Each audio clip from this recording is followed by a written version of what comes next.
ಬೇವಿನ ಮರದಿಂದ ಬಿಳಿ ದ್ರವ ಸ್ರಾವ, ದೇವರ ಮಹಿಮೆ ಎನ್ನುವ ಗ್ರಾಮಸ್ಥರು. ಹೌದು, ಇದು ಚಳ್ಳಕೆರೆ ತಾಲೂಕಿನ ಗೋಪನಹಳ್ಳಿ ಸಮೀಪದ ರೆಡ್ಡಿಹಳ್ಳಿ ಗ್ರಾಮದ ಬಸ್ ನಿಲ್ದಾಣದಲ್ಲಿರುವ ಬೇವಿನ ಮರದ ಕೊಂಬೆಯೊಂದರಿಂದ ಕಳೆದ 4-5 ದಿನಗಳಿಂದ ಬಿಳಿ ಬಣ್ಣದ ದ್ರವ ಪದಾರ್ಥ ಸ್ರವಿಸುತ್ತಿರುವುದು ಗ್ರಾಮಸ್ಥರಲ್ಲಿ ಕುತೂಹಲಕ್ಕೆ ಕಾರಣವಾಗಿದೆ. ಗ್ರಾಮದ ಬಸ್ ನಿಲ್ದಾಣದ ಬಳಿಯೇ ಇರುವ ಈ ಬೇವಿನ ಮರದಿಂದ ಹಾಲಿನಂತೆ ಬಿಳಿ ದ್ರವ ಜಿನುಗುತ್ತಿರುವ ದೃಶ್ಯವನ್ನ ನೋಡಲು ಜನರು ಗುಂಪುಗೂಡುತ್ತಿದ್ದಾರೆ.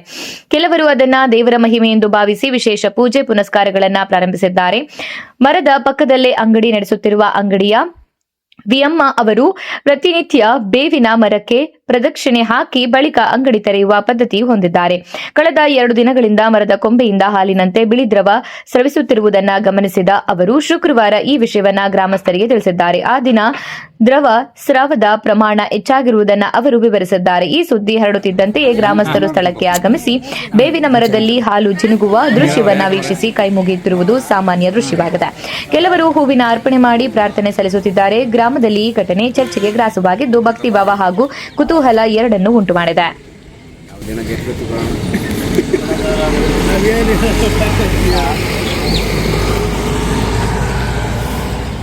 ಮೂರು ದಿನದಿಂದ ಬರ್ತಾ ಇತ್ತು. 2 ದಿನದಿಂದ ನಾನು ಯಾರಿಗೂ ಹೇಳಿಲ್ಲ.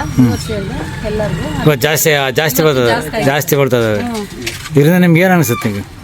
ನಾನು ಮೊನ್ನೆ 4:45 ಬಂದೆ. ಪ್ರದಕ್ಷಿಣೆ ಒಟ್ಟು ದಿವಸ ಪೂಜೆ ಮಾಡ್ತೀರಿ ಇದಕ್ಕೆ?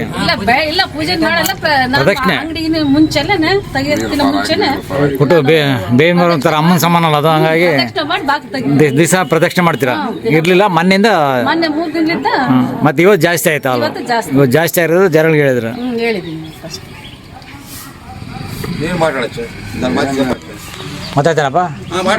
ಏನಿರ್ಲಿಲ್ರಿ ಅಲ್ಲ ಒಟ್ಟಿಗೆ ಎಲ್ಲ